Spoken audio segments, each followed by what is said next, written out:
Let's stand up and welcome the tatay of the house, Pastor Hiram Pangilinan.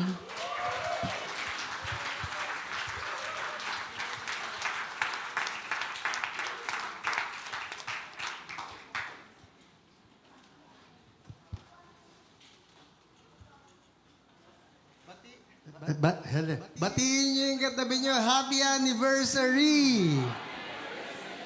Yan, this is our last Sunday of June. Month-long yung ating nag-celebration.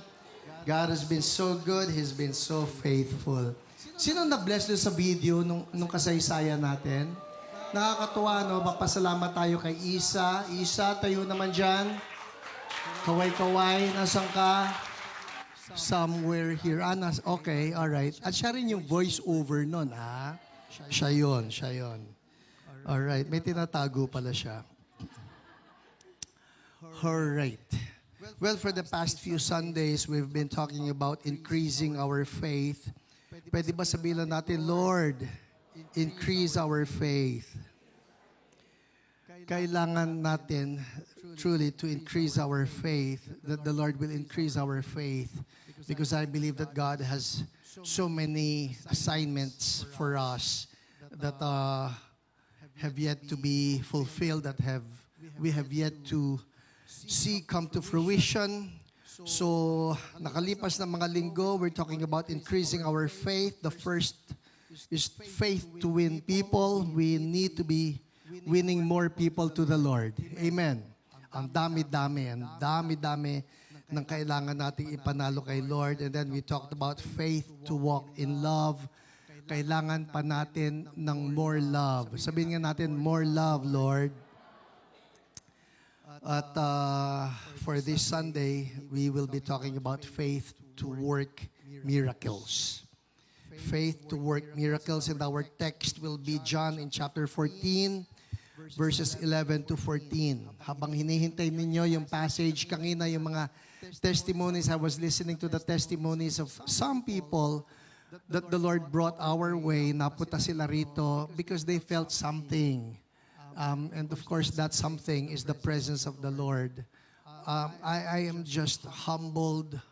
I'm in awe of how God has just chosen to dwell in our midst in such a way, not just okay, we take it by faith that the Lord is here, but that the Lord is actually showing up and showing off His presence in our midst. And I will not have it any other way. Kailangan natin ang presence ni Lord.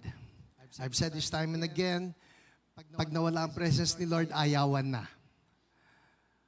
If we're not able to host His presence well, and if He's not manifesting His goodness and His love and His power in our midst, ayawan na. Wala nang pinagkaiba ang church sa mga club ng mundo, sa Rotary o sa Lions o sa Eagles, if the presence of God will not be manifesting in our midst.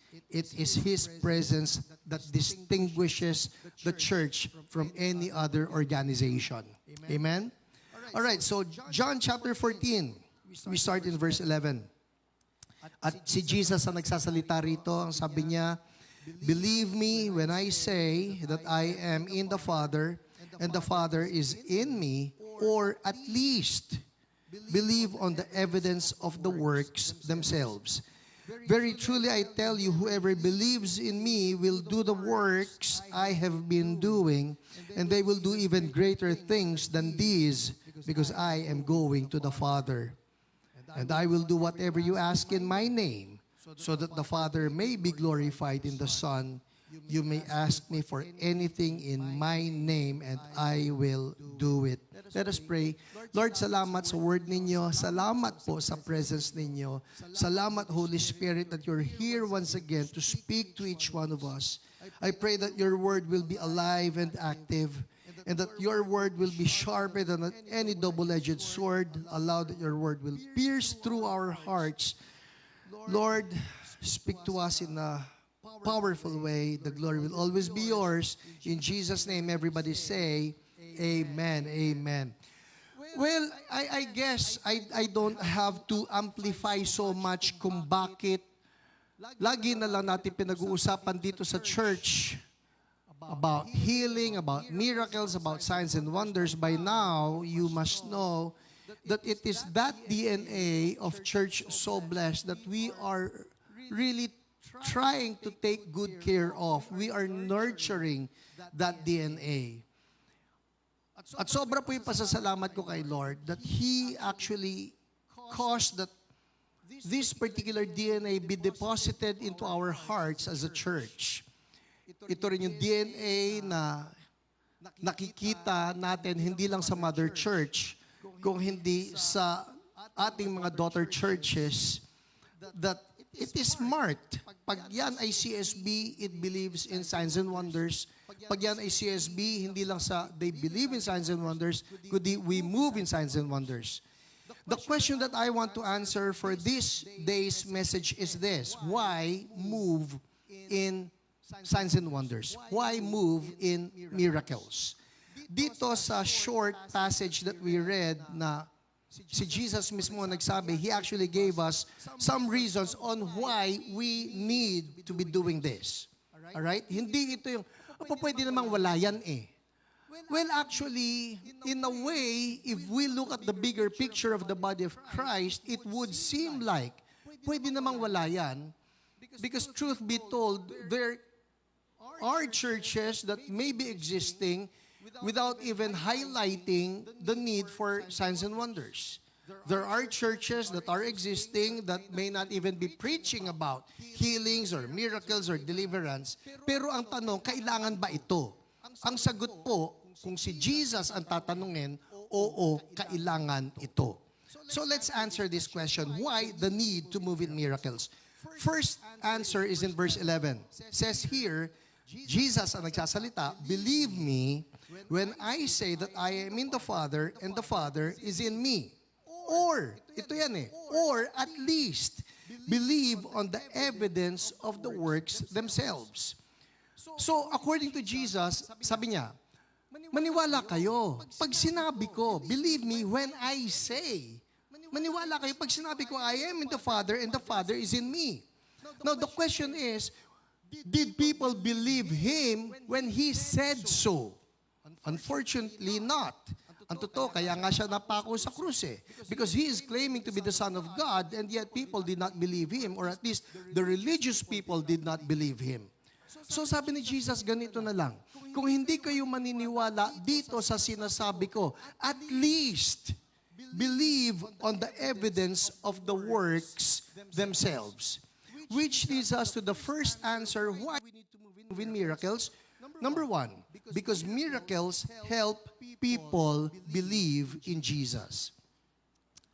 Some people may not believe the words, some people may not believe the doctrinal statements, pero pag nakita nila yung himala, pwede magkaroon ng pagbabago sa isip nila. Why? Because they saw it for themselves. One of the amazing stories na naaalala ko, nag-anniversary po yung church natin sa Singapore, and they invited me to be their speaker. This would be in the first years of CSB Singapore. I still remember this. Dahil nung natapos po yung worship service, may lumapit sa akin na isang lalaki. Hindi ko siya kilala. So he introduced himself to me. Sabi niya, Pastor, sabi niya, this is my first time to attend CSB Singapore. Uy, sabi ko, thank you for coming. Welcome, sabi ko. Kaya po ako pumunta dahil may nagsabi sa akin, darating daw kayo. And I wanted to see you kasi po may nagregalo sa akin nung libro ninyo, my first book back then, it's called What If God Comes, na retitle na Presence Driven. So sabi niya, may nagregalo po sa akin nung libro, so I wanted to see for myself, darating pala yung author, sige, a-attend ako. So umattend siya. Eto ngayon ang linya niya, sabi niya, nabasa ko po kasi ron, sabi ninyo, nag-gold dust sa church ninyo pagka-service. Sabi ko, sometimes, nasan po yung gold dust?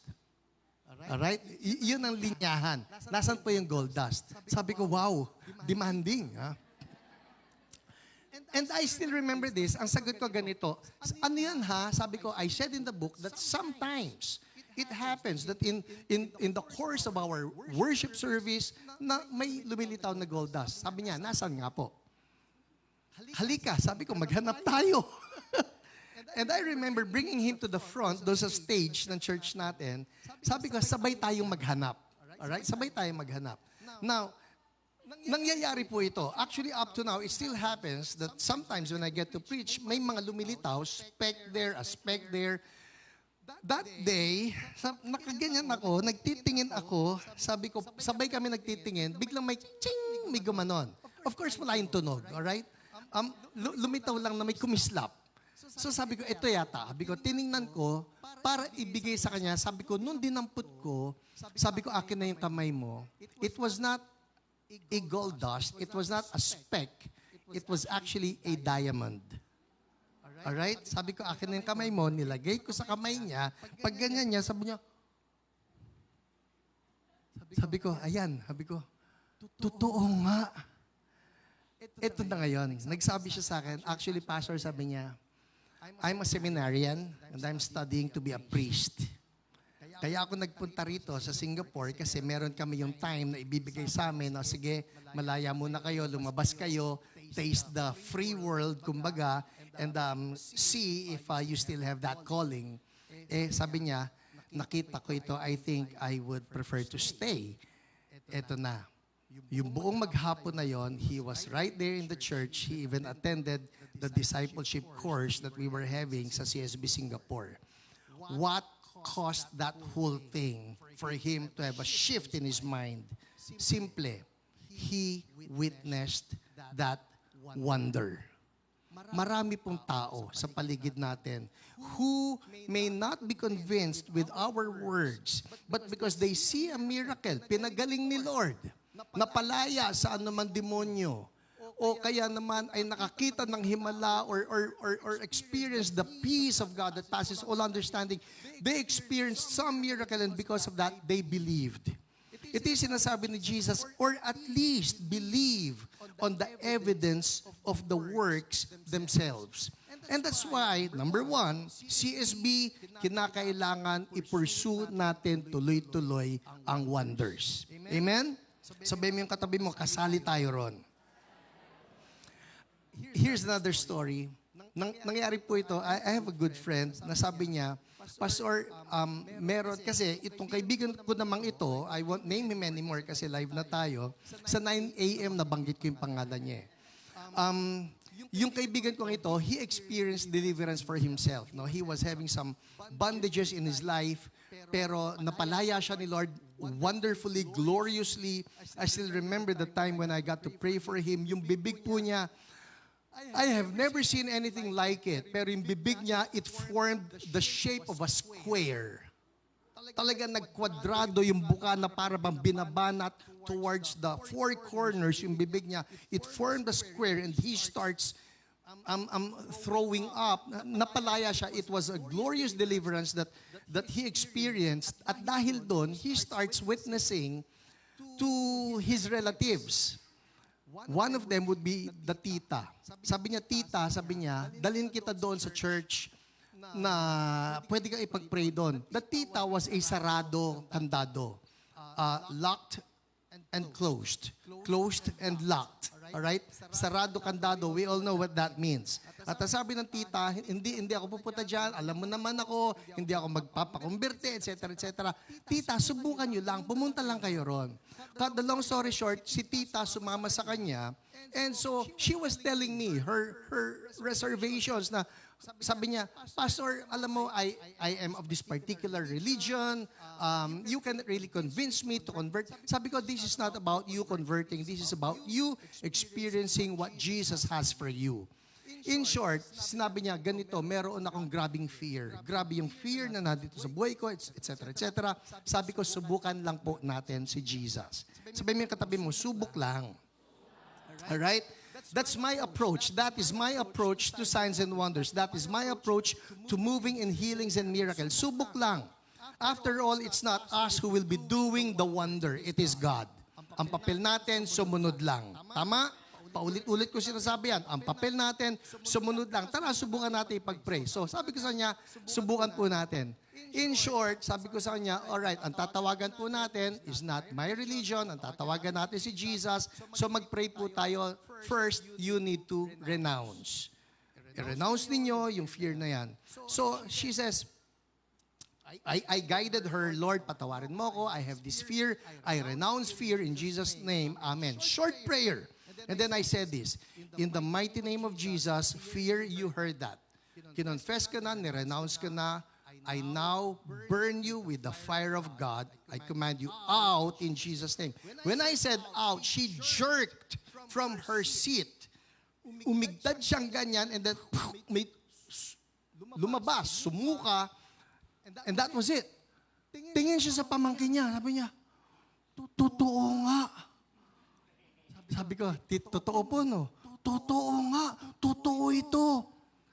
What caused the shift? Miracles. This world is looking for that sign. They may not believe what you're saying. They may not believe you because may pader na eh. Iba yung grupo mo. But we're not talking about our grupo. We're not talking about our church. We're talking about our Jesus who continues to do miracles. So Jesus will remind us, at least believe on the evidence of the works themselves. So why move in miracles? Because miracles help people believe in Jesus. For all you know, meron kayong matagal na pinagpe-pray, ay, naku, pastor, tigas ng ulo nun. Tigas ng mukha nun. Ay, ito po yan. Minsan magkikwento sa inyo yan ng isang problema. Baka sabihin niya may sakit o baka sabihin niya may problema sa pananalapi. That is an opportune time. You can tell that friend, you can tell that relative, subukan natin si Lord. Let's pray for it. Believe for a miracle and God will be opening that door for that person. Amen? Sino sa inyo excited doon? Ito po yan ha. Steps of faith lang yan. Steps of faith lang yan. Subok lang. Let's move on. Number 2, why move in miracles? Because we're talking about faith to work miracles. Number 2, verse 12. Sabi ni Jesus, very truly, I tell you, whoever believes in me. Sino rito, you believe in Jesus? You believe in Jesus. You believe and you're proud. Ito po yan ha, this is the right kind of pride. Be proud that you believe in a living God and His name is Jesus. Sino rito proud kay Jesus? Alright, good. Gawa kaya tayo ng... Okay na ako. So, ano sabi ni Jesus? Very truly, I tell you, whoever believes in me. Alright, you have it right there? Makisabay kayo ha. Whoever believes in me will... Alright, cut it right there. Whoever believes in me will... do the works I have been doing. Sino dito believer in Jesus? You will do. You will do the works Jesus has been doing. And this is the second reason. Why move in miracles? Because miracles are promised to believers. If you're a believer, miracles are promised you. Pinangako niya eh. Kaya nga sabi niya, you will do miracles. That's a promise. That's a promise. You will do miracles. Anong miracles ang gagawin natin? We'll do the works I have been doing. So what's the qualifier here? Pastor, ano ang miracles na pwede kong gawin? Kinwalify ni Jesus. You will do what I have been doing. In short, if Jesus did it, then you can do it. Tama ba? Si Jesus ang nagsabi nito, let that sink in. Whoever believes in me will do. He did not say may do. Sige, subok, tsambahan lang naman yun. Hindi. Whoever believes in me will do what I have been doing. So, the moment we're able to establish, ginawa ba ito ni Jesus? E di gagawin din niya sa'yo. Did Jesus heal? So Jesus can heal through you. Tama? Si Jesus ba nagpalayas ng demonyo? E di lalayas din kayo. Ay, lalayas din yung demonyo. Kasi yun lang naman yun eh. Did Jesus do it? Then we can do it.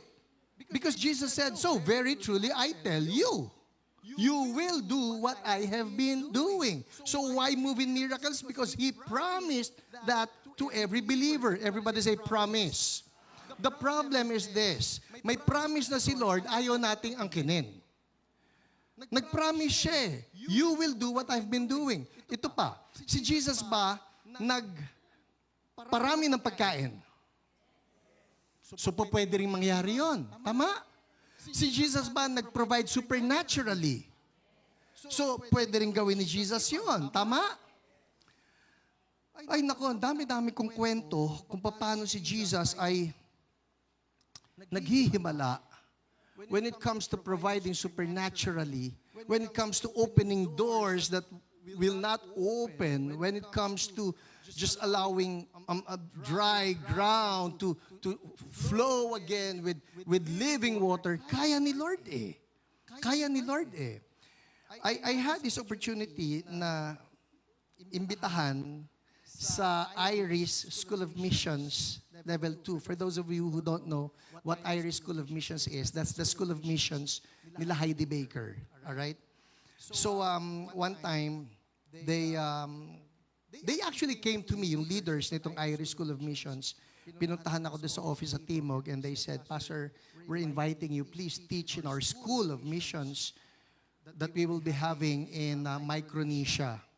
Sabi ko, School of Missions, yeah, it is School of Missions Level 2. Sabi ko, you know what, I'll be honest with you. Number one, sabi ko, I'm not a missionary. Number two, you're talking of School of Missions Level 2. I don't even know what Level 1 is. And meron akong kabakababa na parang hindi yata ako para dyan. In short, ako mismo, mayroon po akong mga, anong tawag natin dyan? Reservations. Kabado ko na magturo doon. Having told me that the students are missionaries, already missionaries, and that they came from Irish School of Missions Level 1, which they have sa Mozambique. So these people, missionaries, came from the Mozambique Level 1, now they're in Level 2, they want me to teach for 1 week. Sabi ko, what can I teach your school? Sabi ko, I'm not a missionary, I don't even know what happened in Level 1. Sabi nila, we have read your book, yung What If God Comes, which is now the Presence Driven. We have read your book. Sabi niya, you can share what's inside the book. Okay, so have you read the book? Yes. And we actually purchased more than 100 copies of it, and we distributed the book to our students. Sabi ko, so all of the students have the book? Yeah. All right then, just read the book. Sabi ko, okay na yan. Sabi niya, no, we want you to come over and teach us. Sabi ko, Panginoon, ang hirap naman tanggihan ng mga ito na, well, cut the long story short, nagpunta po ako ron, and so I was able to share on healings, on miracles, on deliverance, signs and wonders, whatever God is doing in our midst as a church. Eto ngayon, fast forward. So after 1 week, balik na ako ng Pilipinas, lumipas ang ilang mga araw, and then I received a letter from one of the leaders of that School of Missions. Her name is Danielle Elizabeth, and she's from England. Sabi niya, I was serving Iris Ministries in Micronesia on the staff of their missionary training school that equips missionaries with the necessary survival skills they need to be able to share the gospel with unreached people groups. During the school, I heard about an opportunity to share the gospel in Myanmar, which had only recently opened its borders. It was something I would have loved to do, but did not really have the money for. So I prayed a very simple prayer and asked that if God wanted me to go, that He would provide the money in a crazy way. I did not realize that He would take my crazy prayer so literally. The next day, we had a staff retreat and took a boat onto the ocean. We started snorkeling, and I kept finding dollar bills loose on the ocean floor. All right? I kept swimming and then found a roll of notes, loose but clumped together, caught in the coral. So I reached my hand into the hole of the coral and pulled it out. I was so excited that I might have enough to treat myself to something other than rice for dinner. Kasi po, sa totoo, yung school for missions na yan, ang pagkain talaga nila for the whole duration. Sabi mong 4 months yung school na yan, ang pagkain po nila ay rice and yam. Alam niyo yung yam? Hindi yam burger, okay? Yam would be gabi. Okay? At yun po, naranasan ko ito. For the whole week, we were having rice and yam. Iba-ibang timpla lang. Iba-ibang luto. So it's either we have rice and yam or yam and rice. Sabi ko, ang tindi naman ng mga misyonerong ito. Now, keep in mind, yung mga misyonerong ito, they're either Americans or Europeans or Australians, mostly white missionaries who came there. Sabi ko, hanga naman ako sa mga taong ito. Because, of course, the assumption is, you are from a first world country. Pagkatapos, it's just your heart. I want to reach out to people who need to know Jesus. So anyway, sabi niya, sana itong pera nakuha niya, she's thinking that it could be enough for her to have something other than rice for dinner. I am from England, so I do not really recognize American bills. So I thought they were just $1 bills. When I unrolled them, I nearly choked on my snorkel. They were mostly $100 bills. There was $770, the exact amount that I needed to get to Myanmar to cover the flights, accommodation, and food. Hallelujah! Hallelujah! Ito. I tried to share it with the other staff members, but they said God had clearly answered my prayer for provision. Amen. All right. So, Jesus did it before. He still does it today. Hindi po natapos doon. After some weeks, she wrote me again. Sabi niya, a few weeks later, listen, a few weeks later, a small group of us had stopped to minister in Thailand before traveling on to Myanmar. So papunta na sila ng Myanmar. The day before we left for Myanmar, I realized that I was $20 short of the amount that I needed to get through the airport. Magkano kulang? $20. It was so late at night that I couldn't find anywhere that would provide the US dollar currency that I needed. I could only get Thai baht, which wouldn't help. Foolishly, I had not quite learned about God's provision yet, so I started to worry and prayed for God's help. He clearly told me, listen, he clearly told me to recount the money from the ocean. Of course, by this time, natuyo na yon. Matagal na, lumipas na ang ilang linggo eh. So yung $770, hawak-hawak niya yon, and God was telling her, kulang ka ng $20, bilangin mo uli yan. Sabi niya, he clearly told me to recount the money from the ocean. I argued with him. As everyone knew the amount that was there, and it was not quite enough. God won the argument, of course, so I recounted the money, which was now dry and crispy. Siyempre, natuyo na, hindi na nanggaling ng dagat. There, listen, there in the middle of the money was an extra brand new and sopping wet $20 bill. Yes, literally dripping wet. Hallelujah! Hallelujah! I was amazed. It definitely shut me up. I don't argue with him anymore. I now had the exact amount I needed to be able to minister in Myanmar. It was an honor to see God move in Myanmar with miracle signs, wonders, healing, and salvations. I have never again doubted God's financial provision. I don't think He would let me doubt Him now. Amen. Hallelujah. Sige, palakpakan natin si Lord. Thank you, God. Bakit ko to shinare sa inyo? Kasi po ganito eh. We're talking about believing God for miracles. The question is, did Jesus do it before? The answer is yes, then He can do it again. Nagpagaling siya noon, magpapagaling siya uli ngayon. Nagpapalaya siya ng mga demonyo, magpapalaya siya uli ng demonyo sa panahon natin ngayon. Nag-provide siya noon, magpo-provide siya uli ngayon. Whatever miracles that we will be needing as individuals or as a church, Jesus will do it. Amen? Ano sabi ni Jesus? Very truly I tell you, whoever believes in me will do. Sabihin mo yung katabi mo, you will do the works Jesus does. Ito nga yun eh. Actually, may mas mabigat pa eh. And they will do even greater things than this because I am going to the Father. Wow. Naalala ko rito, may isang kwento po. Pastor Manny, you're here. Nasa si Kuya Manny. Naalala ko, may kwento po.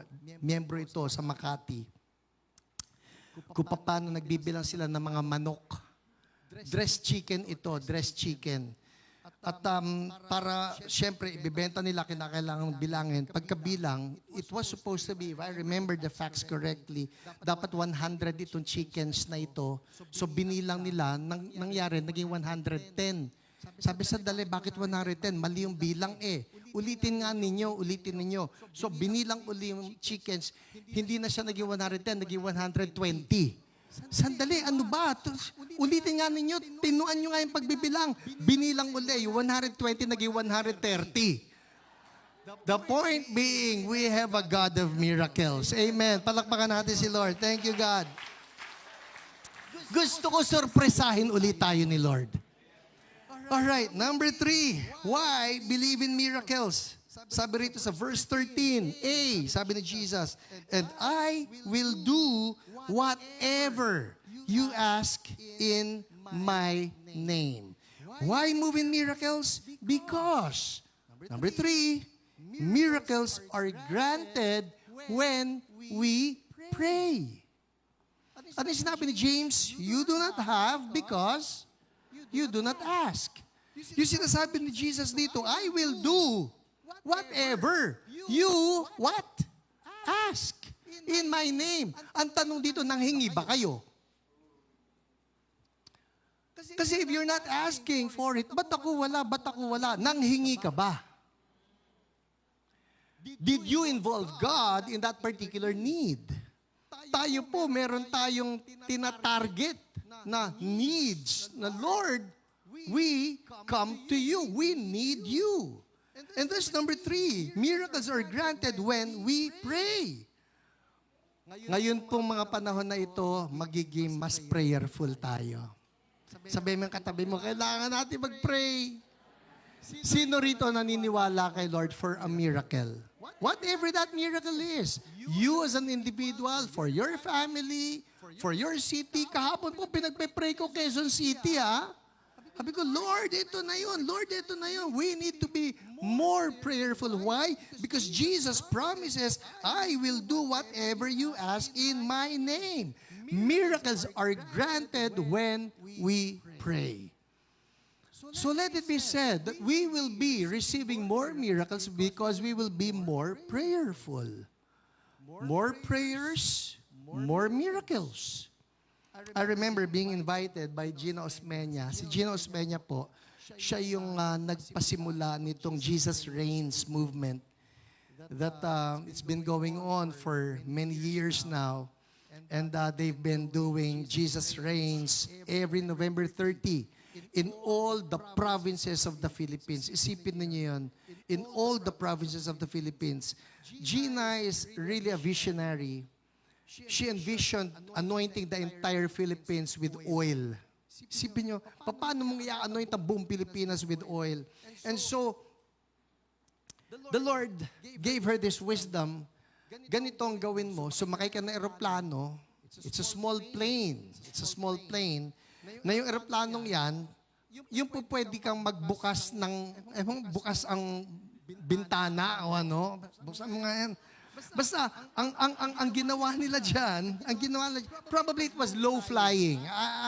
I think, no? Probably it was low flying para magawa nila ito. But literally, she was pouring oil from north to south of the Philippines. Na Lord, we're anointing the entire Philippines for you. So they anointed the entire Philippines with oil from north to south. At true enough, all the provinces of the Philippines are having Jesus reigns, the body of Christ coming together regardless of the brand or the denomination. They just come together. Lahat nag-worship kay Lord. Lahat nagpe-pray kay Lord. Sabi ko, powerful. Powerful movement. And so one time she came to me, sabi niya, Pastor Hiram, we want you to equip us, teach us about the ministry of signs and wonders. Teach us on how to move in healing. Kasi yan yung nakikita ko na kinakailangan namin maitulak sa Jesus reigns. It cannot just be us nag-worship kay Lord, nagpe-pray kay Lord. We need to see God move. In short, it was such an honor. Nagpunta ako, nandun lahat ng mga provincial coordinators gathered together. And then, I just talked about healing and we activated. And God moved. Many got healed. Ito magandang part. Lumipas po ang ilang linggo and I got a message from her basically saying this, na yung mga Jesus Reigns activities are now seeing healings lately. The question would be, why? Or why now? The answer is simple. Because they started asking. They did not have because they did not ask. Tayo, what are we asking God for? If we are not putting a demand on the anointing, then the anointing is wasted. If we are not presenting our requests to God, then God has got nothing to answer for. Ano yung sinabi ni John Wesley? God does nothing except in answer to prayer and everything through it. Ang totoo po, it just dawned on me, kakaiba talaga si John Wesley because that statement alone, God does nothing except in answer to prayer and everything through prayer. Anong kakaiba rito? Ito po yan eh. The highlight that I see in that particular statement is how God wants to partner with His people for Him to be able to move. Nakuha nyo? Ito po kasi yan eh. There's this concept among some, actually many believers. Well, you know, God is sovereign. God is sovereign. He will do what He wants to do. God is sovereign. God is sovereign. He will do what He wants to do. Pero ibangganin yung statement na yan sa sinabi ni John Wesley, no. It is not like God will do what He wants to do. God does nothing except in answer to prayer and everything through it. Are you getting this? Parang ganito yan eh. Lord, kung gusto mo kami magkaroon ng building, bibigyan mo kami. Nakukuha niya? Lord, kung gusto mo siyang gumaling sa cancer, pagagalingin mo siya. Lord, kung gusto mo maghimala, maghihimala ka. But that is putting all of the weight, yung bigat. Lord, bahala ka na. Such a prayer is actually unscriptural. Lord, bahala ka na. Why? Because Jesus will throw the ball back at us at sabi niya, ano bang pinagpe-pray mo? Like what He says here, I will do whatever you what? Ask in my name. Tell the person next to you, we need to ask. All right? Why believe in miracles? Because miracles are granted when we pray. Pwede ba taas lang natin kamay natin? Sabihin natin, Lord, help me to be more prayerful. And I will pray more believing prayers. In Jesus' name, Amen. Finally, number 4. Why believe in miracles? Sabi rito, in verse 13 pa rin, sabi ni Jesus, and I will do whatever you ask in my name. Why? So that the Father may be glorified in the Son. Why believe in miracles? Because miracles give glory to God. Every time there is an answered prayer, ang galing ni Lord. Every time we see a miracle, ang galing ni Lord. Napansin ba ninyo ang himala pagka nangyari, hindi mo maituro sarili mo? Pagka kunyari, yung mga kinikwento, uy, paano dumami yung manok? Ay, syempre naman, ano? Ano syempre? Wala kang kinalaman dun eh. Your only part is that you believed God for it. Paano nawala yung tumor? Ano ngayon? Hindi ikaw eh. It's all God. So why believe for miracles? Because miracles give glory to God. Pagka nagkaroon po ng national revival, if and when it does happen, alam na kaagad natin, Lord, that's you. Lord, that's you. Pag nagkaroon ng revival sa isang pamilya, Lord, that's you. Pag nagkaroon ng revival sa isang campus, Lord, that's you. Pag nagkaroon ng revival in the body of Christ wherein we all come together in love and in unity, Lord, that's you. That can only be you. Pagka nagkaroon ng revival sa gobyerno natin na isa-isa nang tumayo, ako yung nagnakaw. Ay, Lord, that's you. Hindi ba? That can only be God. Sabi ko, Panginoon, we need to be praying for this. The problem has to do with us on how we limit God.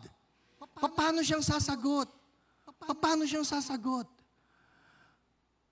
Tayo po, sa darating na mga araw, nakita ninyo kanina yung video and the story continues on what God has in store for us as a church. Lord, ano mangyayari?